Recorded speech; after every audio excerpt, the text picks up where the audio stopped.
একটি অধ্যায়ের সমাপ্তি, একটি স্বর্ণযুগের ইতি। আজ আমরা বিদায় জানাচ্ছি বাংলাদেশের ক্রিকেট ইতিহাসের অন্যতম সেরা ব্যাটসম্যান তামিম ইকবালকে।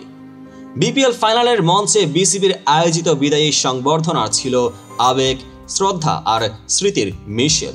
আসুন দেখে নেই তামিম ইকবালের বিদায়ের এই বিশেষ মুহূর্ত এবং তার ক্যারিয়ারের স্মরণীয় সব অধ্যায়।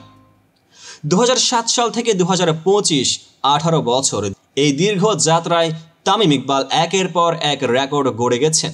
15,000-এর বেশি আন্তর্জাতিক রান, 94টি 50 আর 25টি সেঞ্চুরি, যা তাকে বাংলাদেশের ক্রিকেট ইতিহাসের অন্যতম কিংবদন্তি হিসেবে প্রতিষ্ঠিত করেছে।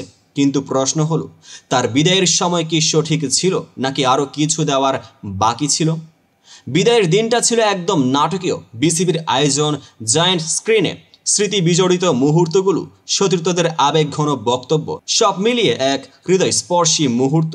তামিম নিজেও ছিলেন আবেগপ্রবণ, কিন্তু তার বক্তব্য ছিল বাস্তবতা আর ভবিষ্যৎ প্রজন্মের প্রতি বার্তা। আপনার দলকে সমর্থন করুন, এটা আপনারই দল। কোনো সাকিবিয়ান, তামিমিয়ান বা মাশরাফিয়ান নয়, আমরা সবাই কেবল বাংলাদেশ ক্রিকেটের সমর্থক। তামিম চলে গেলেও তার রেখে যাওয়া আদর্শ, পরিশ্রমের মানসিকতা এবং দেশপ্রেম ভবিষ্যৎ প্রজন্মকে পথ দেখাবে। তরুণ ক্রিকেটাররা কি পারবে তার রেখে যাওয়া শূন্যস্থান পূরণ করতে? এই উত্তর সময় দেবে। এটা বিদায় নয়, এটা এক অধ্যায়ের সমাপ্তি। ভবিষ্যৎ হয়তো আমরা তামিমকে নতুন কোনো ভূমিকায় আবার দেখব, হয়তো কোচ, হয়তো ধারাভাষ্যকার, কিন্তু তার অবদান বাংলাদেশ ক্রিকেটে চিরস্থায়ী হয়ে থাকবে। শুভকামনা তামিম ইকবাল।